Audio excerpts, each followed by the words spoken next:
오늘도 예배 나오신 여러분들을 환영하고 축복합니다. 옆에 사람과 인사하겠습니다. 참자르셨습니다. 옆에 앉아주셔서 감사합니다. 오늘은 대림절 첫 번째 주일입니다. 대림절은 예수님이 이 땅에 오신다는 약속의 말씀처럼 메시아를 기다리는 절기입니다. 이미 우리는 초림의 예수님을 믿고 살아갑니다. 구약의 선지자를 통해서 메시아가 오실 것이라는 약속대로 오셨습니다.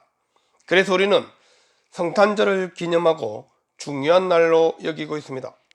일부 이단들이 성탄절이 12월 25일이 아니라고 말하면서 예수님의 탄생일이 잘못되었다고 말합니다. 그 말이 맞을 수도 있습니다. 하지만 중요한 것은 예수님이 언제 태어났느냐가 아니라는 것입니다. 예수님이 이 땅에 오셨다는 사실이 중요한 것입니다. 종말도 마찬가지입니다. 예수님께서 마지막 심판을 위해서 재림하시는 날을 종말의 날이라고 합니다. 예수님께서 우리에게 그날이 언제인지를 초림 때와 마찬가지로 정확하게 날짜를 알려주지 않았습니다. 그래서 우리는 그때가 언제인지 모르기 때문에 오늘 예수님이 말씀하시는 것과 마찬가지로 준비하고 있어야 합니다. 대림절 첫 번째 주일을 보내면서 우리는 다시 오실 예수님을 맞이할 준비를 할 수 있는 우리 성도들이 되시기를 바랍니다. 우리가 모르는 일이 있습니다. 첫 번째는 그날과 그때입니다. 우리는 예수님이 언제 재림할지, 시기와 장소, 모습은 어떠할 것인지 궁금해합니다. 예수님이 재림하시는 때는 환란의 때가 될 것이기 때문에 더욱 궁금한 것입니다. 사람들은 세상의 종말에 대해 늘 관심을 가져왔고 종말에 대해 말하는 사람이 있으면 사람들이 그 말에 귀를 기울였습니다. 종말에 대한 예언은 계속해서 있어 왔습니다. 특히 1992년 10월 28일 밤 12시에 주님이 재림하신다고 해서 한동안 온 나라를 떠들썩하게 했던 적도 있었습니다. 사람들이 예수님의 재림을 준비하기 위해서 가산도 정리하고 주님의 재림을 기다렸지만 실패로 끝났습니다. 벌써 30년이 지났지만 아직도 재림은 이루어지지 않고 있습니다. 재림은 성경에 분명하게 기록하고 있습니다. 오늘 본문 36절에 그러나 그날과 그때는 아무도 모르나니 하늘의 천사들도 아들도 모르고 오직 아버지만 아시느니라 말씀하고 있습니다. 예수님께서 언제 오실지 아무도 모른다고 말씀하셨습니다. 특히 천사들도 아들도 모른다고 선을 그었습니다. 이것은 예수님의 재림은 오직 하나님의 권한에 두었음을 분명하게 말씀하고 있는 것입니다. 사람이 알고 싶어도 알 수 있는 것이 아니라는 말씀입니다. 그렇게 우리는 재림의 날짜가 정확하게 언제인지 지나치게 집착하는 것은 성경적인 가르침이 아니라는 것입니다. 그날과 그때는 아무도 모르기 때문입니다. 천사들도 아들도 모르는 것입니다. 그렇게 우리는 예수님이 언제 어느 시에 온다며 미혹하는 그 미혹에 넘어가지 않아야 합니다. 하지만 분명한 것은 예수님이 반드시 오신다는 것입니다. 초림의 예수님이 땅에 오신 것처럼 재림주로 심판주로 오시는 예수님도 반드시 오신다는 것입니다. 그 명확성을 성경은 이렇게 말씀합니다. 37절에 노아의 때와 같이 인자의 임함도 그러하리라. 노아의 홍수 심판을 의미하고 있습니다. 하나님은 노아에게 심판을 말씀하셨습니다. 그래서 사람들에게 알리고 방주를 짓도록 하셨습니다. 하지만 사람들은 먹고 마시고 장가들고 시집가고 있으면서 노아의 홍수 심판을 믿지 못했습니다. 그렇게 120년의 세월을 보내야 했습니다. 39절에 홍수가 나서 그들을 다 멸하기까지 깨닫지 못하였으니 인자의 임함도 이와 같으리라 말씀하고 있습니다. 사람들이 세상의 일로 분주하고 거기에 마음을 빼앗겨서 홍수 심판에 대해서는 전혀 준비를 하지 못했다는 것입니다. 노아와 그의 가족들만 방주를 짓고 방주에 들어갔습니다. 많은 사람들이 있었지만 겨우 8명만 구원을 받았습니다. 우리가 심각하게 생각해야 합니다. 교회만 다닌다고, 종교생활만 열심히 한다고 되는 것이 아닙니다. 예수님을 제대로 믿어야 합니다. 말씀에 분명히 귀를 기울이고 있어야 합니다. 세상의 일에 집중하고 세상의 일만 관심을 가지고 있으면서 일주일에 한 번 예배 드린다고 모든 것이 다 해결되는 것은 아닙니다. 교회를 다니고 종교가 기독교라고 해서 다 구원을 받는 것은 아닙니다. 노아의 시대 때도 하나님의 자녀들이 있었고, 아벨을 이어서 하나님의 계보를 잇는 에노스의 후손들이 있었습니다. 그럼에도 그들은 홍수 심판을 믿지 못하고 세상에 더 집중하며 산 결과 그들은 깨닫지 못했습니다. 성경은 분명하게 말씀합니다. 인자의 임함도 이와 같으리라.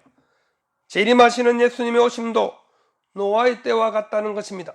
세상에 심취해 있고 세상살이의 마음을 빼앗겨 있을 때 예수님이 오신다는 말씀입니다.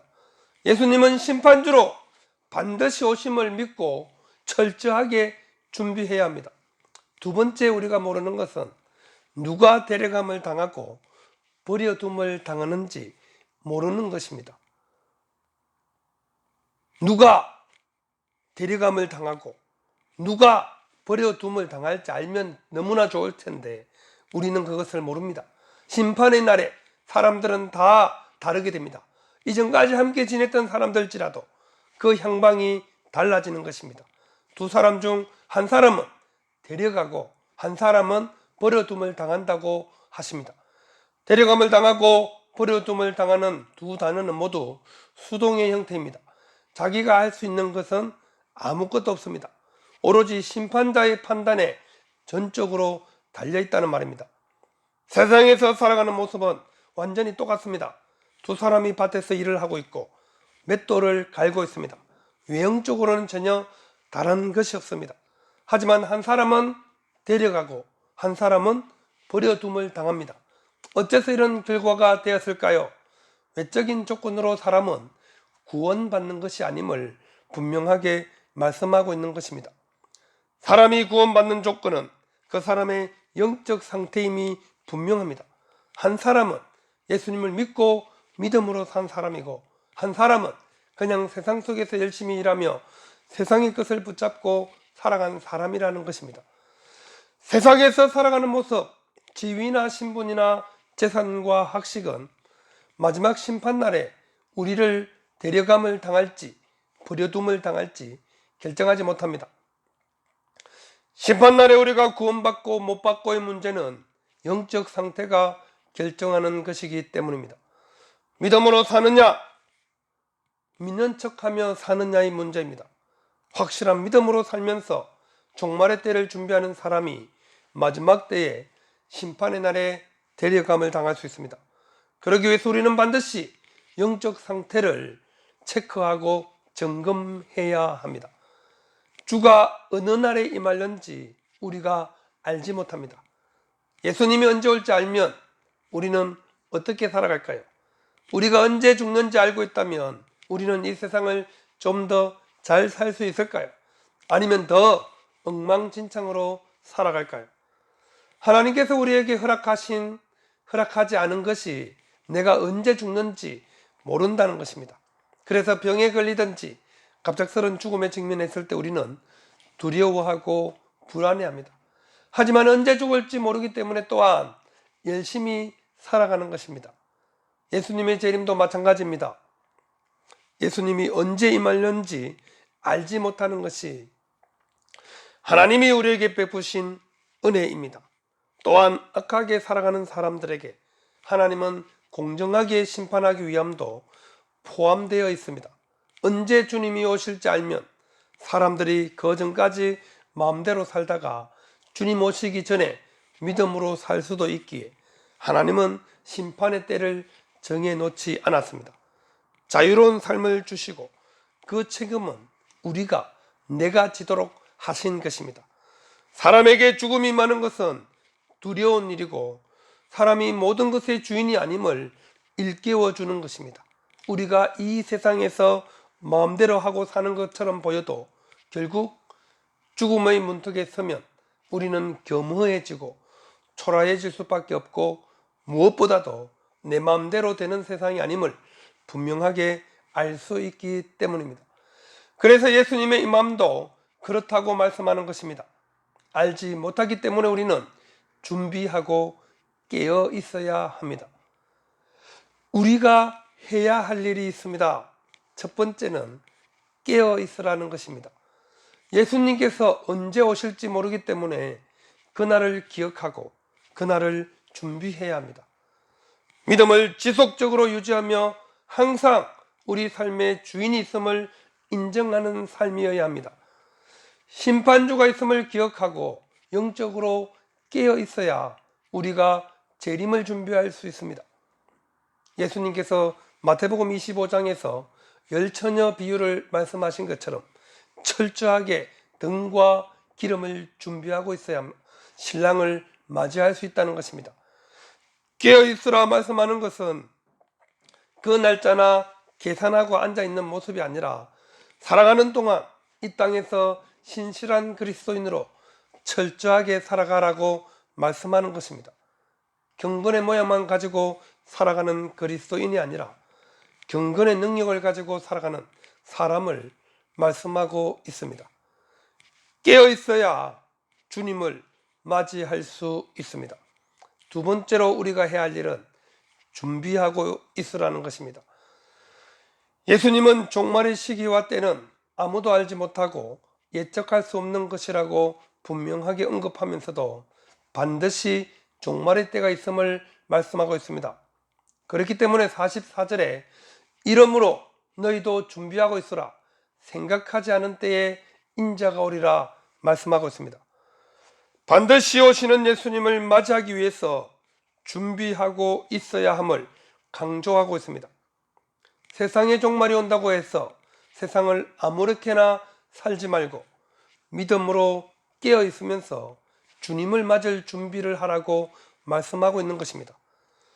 믿음으로 준비하기 위해서 우리는 더욱 예수님의 말씀에 귀 기울이고 믿음의 삶을 살아야 합니다. 세상의 풍조와 사상에 밀려 세상의 종말 같은 것은 없다고 말하는 세상 사람들의 말에 미혹되지 말아야 합니다. 그냥 즐기다가 죽으면 끝이라고 하는 말도 우리는 받아들이지 말아야 합니다. 종말을 잊고 사는 것이 아니라 주님의 재림이 지체되고 있음을 우리는 꼭 기억해야 합니다. 그래서 예수님은 사람들이 생각하지 않은 때에 인자가 오신다고 말씀하고 있는 것입니다. 아무도 생각하지 못한 때에 신랑이 온 것처럼 예수님께서 이 땅에 심판주로 오실 때도 그렇다는 것입니다. 사람들이 생각하지 못한 때에 예수님이 오셔서 예수님을 맞이하지 못하는 그런 일이 없기를 바랍니다. 예수님이 심판주로 오셨을 때 예수님을 기쁘게 맞이할 수 있는 저와 우리 모든 성도들이 다 되시기를 바랍니다. 예수님은 약속대로 이 세상에 오셨고 약속대로 반드시 다시 오십니다.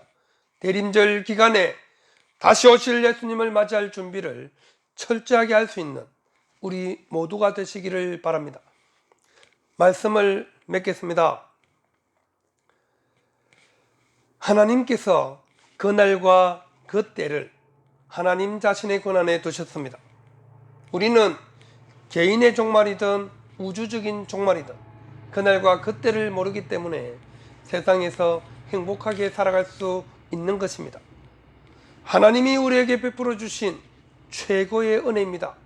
하지만 반드시 그날과 그 때가 있음을 잊지 말아야 합니다. 심판주로 다시 오신다고 약속하신 주님께서 다시 오실 것이기에 우리는 깨어 있어야 합니다. 또한 철저하게 예수님을 맞이할 준비를 해야 합니다. 믿음의 그릇을 키우셔서 이 땅에서 최선을 다해 살아가고 마지막 때에 주님을 기쁨으로 맞이하시기를 바랍니다. 데살로니가전서 5장 8절에 우리는 낮에 속하였으니 정신을 차리고 믿음과 사랑에 호심경을 붙이고 구원의 소망에 투구를 쓰자 말씀하고 있습니다.